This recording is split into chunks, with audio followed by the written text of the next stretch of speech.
Welcome back to my channel.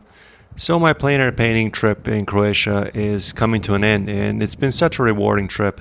I've learned so much, in particularly right gear, how it matters, like a solid tripod or good paints. But honestly, most of the joy beyond the painting is just being out here in nature. The colors, the smells, the light, they all stay with you and will hopefully feed future studio work.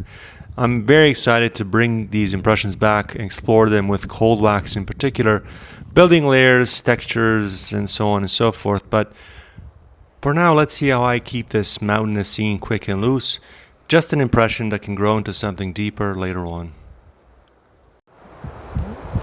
So I've set up on this location. I've positioned my tripod somewhat in the shade here. As you can see, I am protected from the sun and somewhat from the wind by these large pine trees.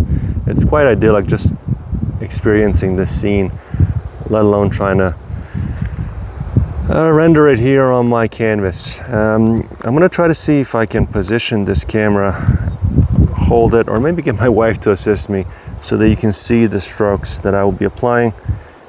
Let's see if this looks okay. This metering on my phone that I'm using is sometimes wonky, and it kind of balances it based on the average light and not what it's positioned at here. So again, I'm set up here in the shade. I'm trying to get this scene on my canvas rendered in such a way that it resonates with me. I'm not gonna obviously try to copy it identically. I will be taking some of the cues, particularly color cues, and maybe some of the design. But for the most part, I'm going to try to see if I can simplify this scene down to the utmost and make it as simple as possible, and try to see if I can create a memory on my substrate. Again, the substrate, as usual for me for these sorts of plein air quick studies, is a mylar sheet that's been attached to my box here with my disposable palette and my oil paints here. I will set up and get started. Hopefully the wind is compliant with us.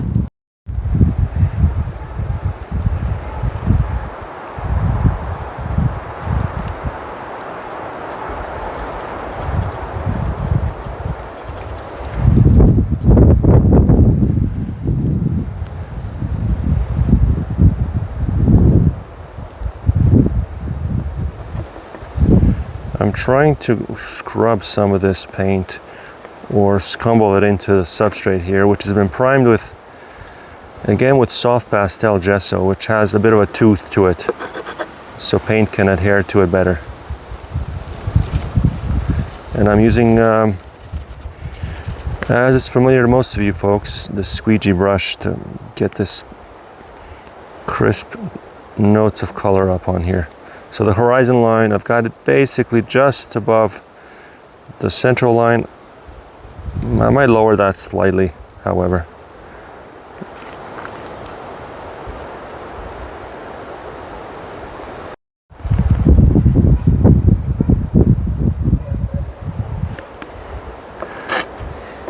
Here you can definitely see, or here I should say, the tooth of this canvas that and at this stage I'm going to go in quite thinly. I'm applying these hills with a limited palette. Like last video, I talked about the palette that I'm using here with some primaries and ivory black.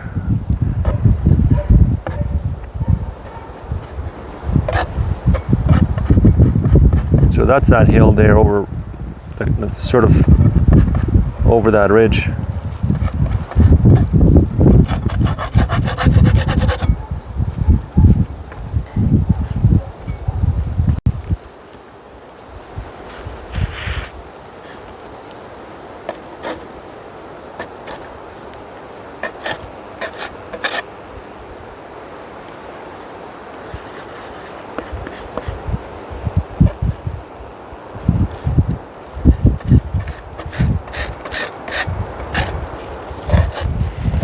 Yeah, I want to try to see if I can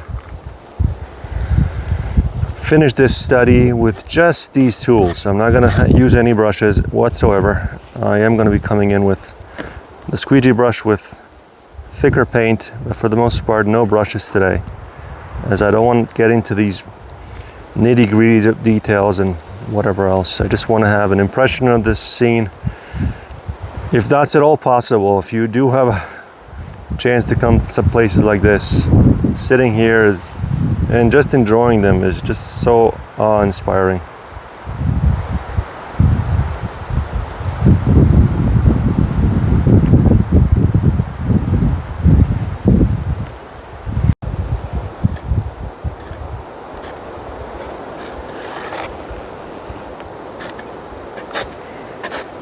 And you can see with these strokes, places where the color has been thickly applied and others where it not so much.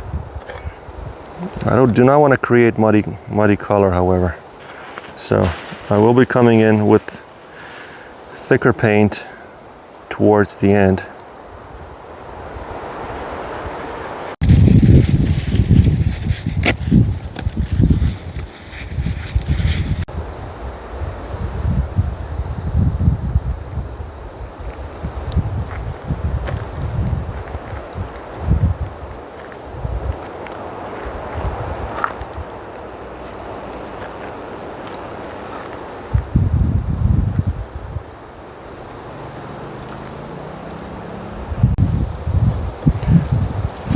Just indicating form of those trees in the front to give this impression a bit of structure. I want the eye to lead into the scene. I'm going to work, if you can hear me with all this wind, I'm going to work this path that you can see right there that leads into the mountains. I'm going to light it up, but for now I'm just indicating form of these trees. And as you can see, for the most part it's going to be a high key painting, except for this section here that I've designated as the darkest dark.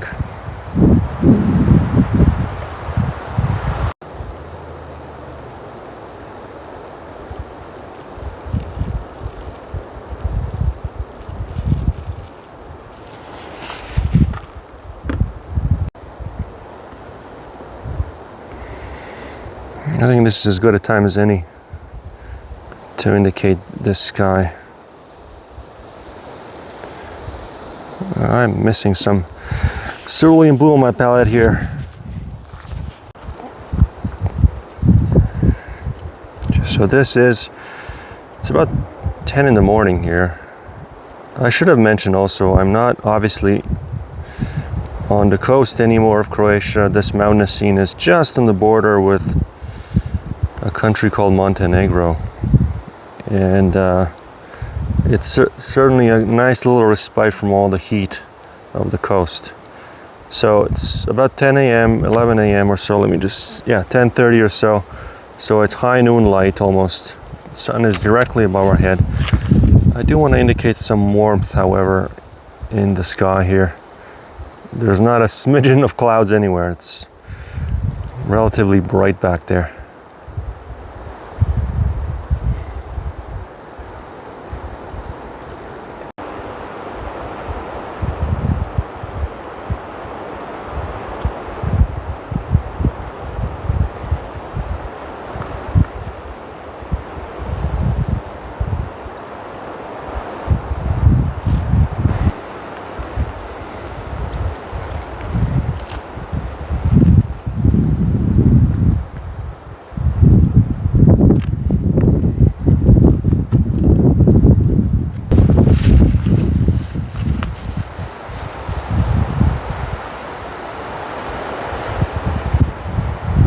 Okay, so now that I've put in the background lightest light, the sky here, I've noticed that the values of those hills in the background are just too dark for the perspective. So I've definitely lit up or increased the lightness. So I've lit up the background lights of the hills, and I'm thinking that I'm almost done. I just want to put in these highlights here on the right.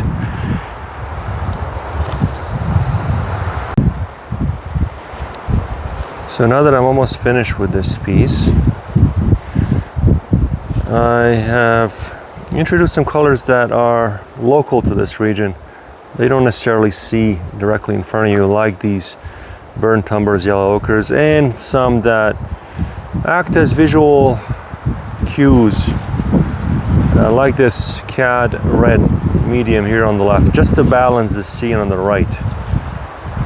But overall, I'm almost there.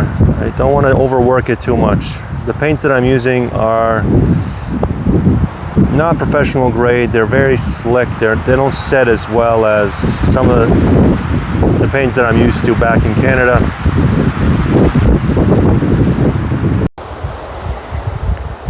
Plein air painting session number 3 or 4 completed, I think. You can certainly see a lot of the impasto marks that I've created with that squeegee brush. This particular paint that I bought locally here is extremely slick and oily, so it's not something I'm used to. I like my oil paints to set much faster.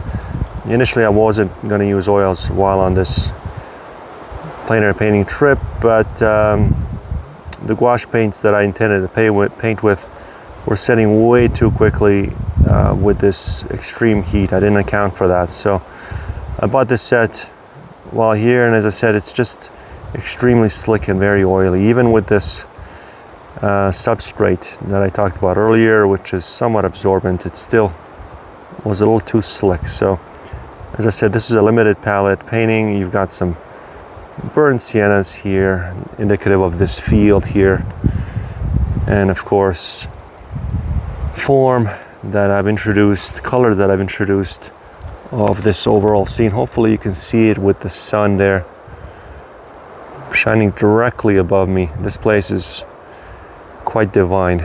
Being here, just enjoying nature, is part of the fun. I mean, great deal of fun with regards to plein air painting. There's a lot of obstacles, there's a lot of adversity when you're painting like this. Like today, for example, there was no bugs, but there was a whole lot of wind, and the sun is sometimes not compliant. I'm not necessarily talking about the clouds and things like that, but I'm saying with regards to recording video, hopefully you can see there's some glare up here with the sun, but hopefully the painting comes out on video and you can see some of the marks that I've made. For now, I will sign off from beautiful Croatia, this mountainous region here. This is actually, as I said, on the border with Montenegro. I am really keen to get back to my studio and introduce some of the ideas that I've picked up here, some of the colors, some of just the overall mood of this place through cold wax medium when I get back to my studio. I'm thinking there's going to be a whole lot of paintings that come out of this, a series of works that I can do it at my own sort of leisure speed in my studio. It's much more comfortable over there. For now, we'll sign off and say goodbye from beautiful Croatia and see you hopefully very soon. Bye-bye.